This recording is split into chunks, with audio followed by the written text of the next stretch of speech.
We're in the portion of Lech Lecha. Lech Lecha, and you should go away. We're starting in this week the whole story of the fathers. We're starting with Abraham. It says Avraham Avinu, Abraham our father. And the reason why they're called fathers, because they really build foundation for us. Everything that they went through for us to have a foundation and the ability to go through what we need to go through in life as nation and as individuals. So when Adam created the sin, Adam really wanted to go back to be with the creator. He knew for sure there is a creator. It's not like us today that something good is happening and we believe and then something not so great happens, so we have doubts. Adam didn't have a doubt that there is creator. Obviously, he was a prophet and he was talking to the creator all the time. But after the sin, he felt so guilty. And even though he wanted to come closer, he didn't. And not only that he didn't, he went backwards. And because he feels shame, he knew that he received everything from the creator and he knew that he sinned, but he didn't have that power to come closer. And we can see it many times in life. We can see it with children. When we give our children everything, many times children that you give them everything, they grow up to be selfish, or they grow up to go far away from the parents.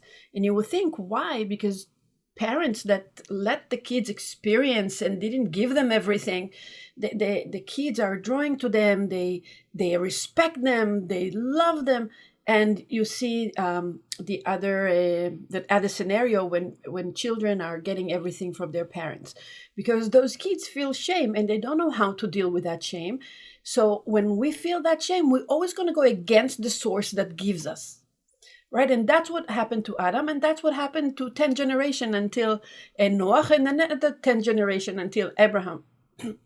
So we were reading last week about the generation of the flood, that they were very high people. We talked about it, that they knew about creator. If you will ask someone if there's creator or not, they're going to laugh at your face. And of course there is a creator, but I didn't like the idea that I have to follow the rules of the creator, because they didn't know how to receive.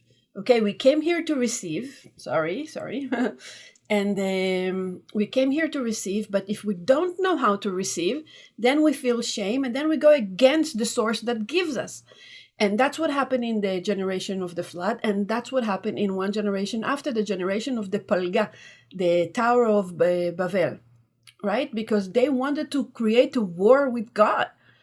Why they wanted to create a war with God? They had everything, because they didn't want to feel that they owe something to the Creator. How many times in life we don't want to receive, or if we receive too much, we don't want to owe anything to anyone. We feel like it's about us. We want to be in control. So Abraham was the first one, okay, that established a foundation that knows how to receive. Until Abraham, we didn't know how to receive. Therefore, we always went against Creator, against the one thing that gave us everything that we have in life. Abraham understood he was the chariot for chesed. He understood that if you give back, there is no problem to receive. And what Adam started to do, he was the person of chesed, he was a person of sharing. So all he did was sharing all the time. And with this sharing that he did, he established foundation for us to be able to receive. So in life, as long as we have the consciousness of sharing, and it doesn't really matter what do we share, because it's not about the physical action. Physical action also, of course, it's manifestation, but it has to start with consciousness of sharing. The moment we understand that we cannot receive in life, if you remember previous classes, we were talking about the light of mercy and the light of wisdom. We're supposed to receive the light of wisdom, but we will not be able to receive unless we have the light of mercy, unless we have consciousness of sharing. And some of us can share more and some of us can share less, but it's not about the amount and it's not about what it is. It's about to have constantly the consciousness of sharing, so we don't feel guilty. So we don't feel that we don't deserve things in life. Because the moment we don't know how to receive, well, then we don't. Or we receive and it's temporarily, and then it's temporarily and it's coming with chaos after. Because we don't have that dynamic of sharing and receiving. And Abraham had to go through 10 tests, very, very difficult tests. And in every test, if you read just the literal story of the Torah, I mean, it doesn't make any sense whatsoever. We don't understand why Abraham did what he did. We don't understand what was his motivation. And it doesn't make any sense. And we're going to read story in this portion. I mean, obviously all along the Torah, but this portion is full of them, full of stories that doesn't make any sense. And if we don't understand the meaning of it and the depth of it, that the idea is to fight the darkness, to fight the evil, and the evil is about my desire to the self alone. And why it's evil?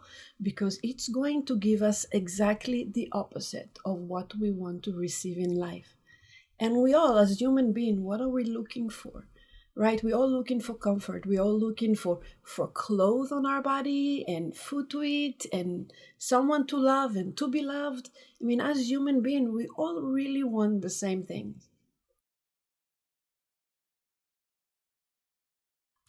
The portion of Lech Lecha, we talk for years that Lech Lecha is go away. And we always translate it as like, go away out of your comfort zone. And the deepest questions that we need to ask ourselves is, what is our comfort zone? Because many times we don't know, especially when we come to a Kabbalah class or we hear about we need to share, we need to make an effort. But we need to be honest and authentic enough with ourselves to know where where are we going outside of our comfort zone? Because you see, for me as a Virgo, I can work day to night. I can always work, and I can finish my day says, well, I did so many things today, I worked. But if I want to look really inside, the things that I had to break through, I'm not saying I'm not doing it, I'm doing it slowly, okay? But if I'm paying attention, I see that things that were really hard for me, I always said later, I procrastinate. And if I didn't need to do anything today, but to do only that one thing that I procrastinated, this is exactly getting out of my comfort zone. For many of us is different, in different ways.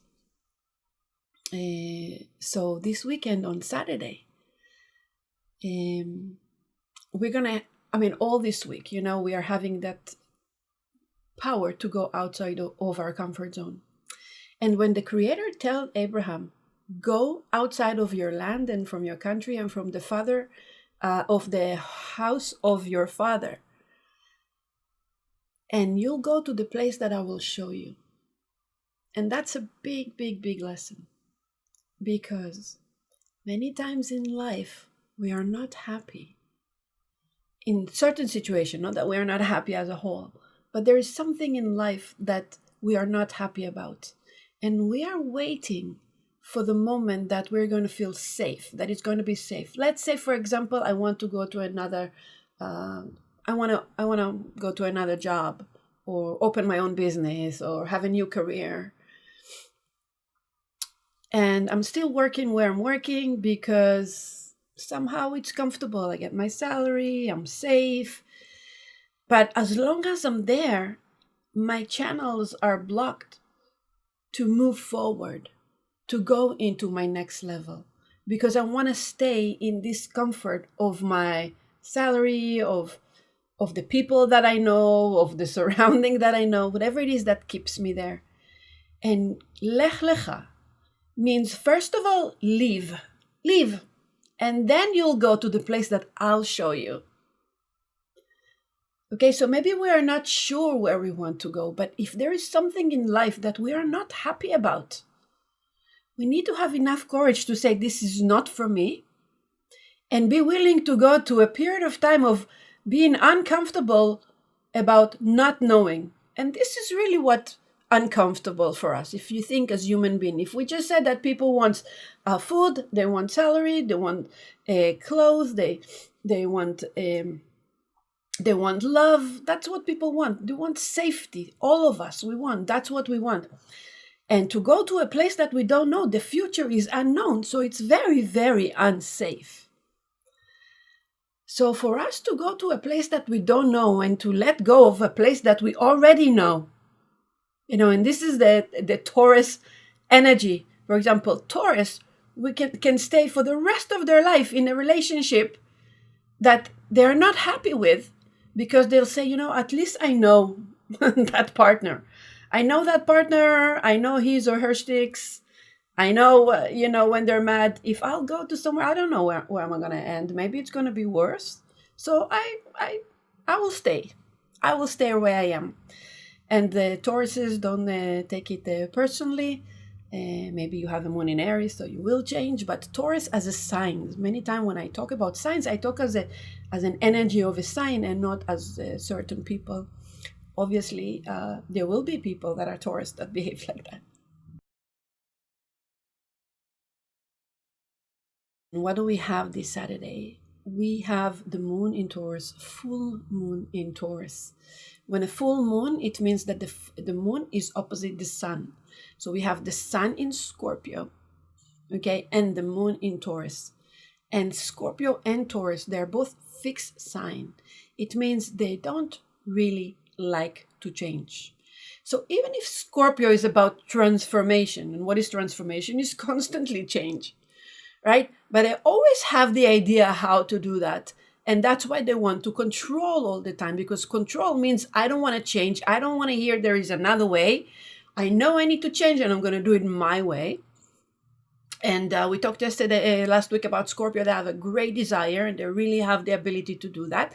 But in order for them to really transform, they need to be flexible and to see maybe there's other ways for me to change. Maybe someone else knows better than me. And it's not always my way. And on the other side, we have the Taurus, the full moon in Taurus.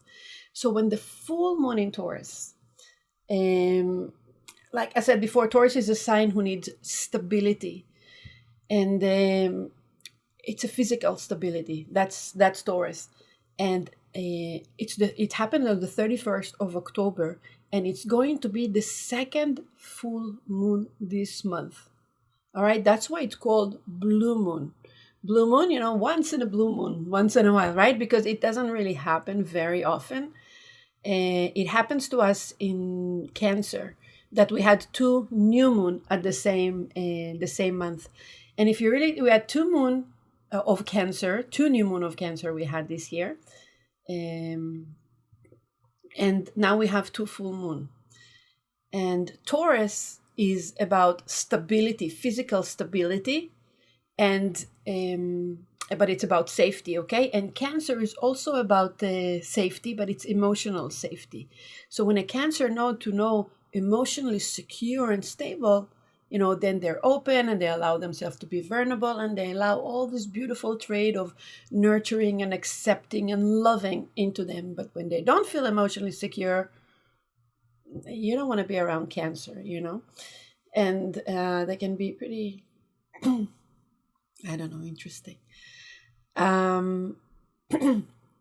The same thing with Taurus. When Taurus doesn't have the physical stuff, they don't feel valued. They value themselves according to what they have. So if they have a nice house and if they have a nice car and if they have what they need physically around them, then they feel safe.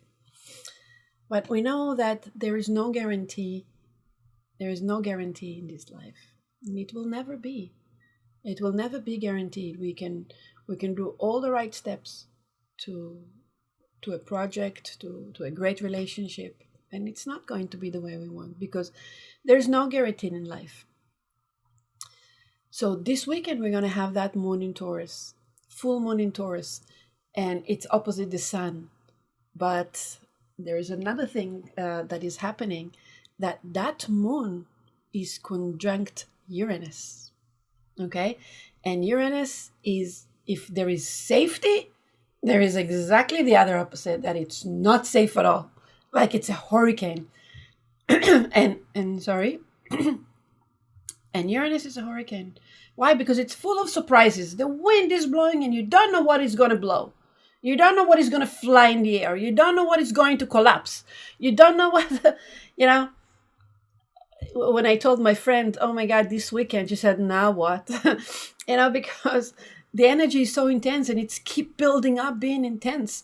And this weekend we have that moon conjunct Uranus, and that Uranus also opposite the sun, right? Because it's the sun and the moon, the moon and Uranus both 8 degree, opposite the sun 8 degree in Scorpio. Taurus is moon is emotional. So when Uranus is close to the moon in Taurus, I don't know, each and every one of us will feel it differently, but it's the instability. It's not to feel safe. It's not to know what's going on. And even if nothing in life is changing, the feeling, sometimes anxieties, like, I don't know what's going to be. I don't know what's going to happen. Where am I going? What's going to be with me? How am I going to continue? Some people will experience physically because it's opposite the sun. But it can be like some people, because Scorpio is the truth, right? So some people suddenly will get, oh my God, I didn't see that before. I didn't see that before. Now I see it so clearly. I see it so vividly.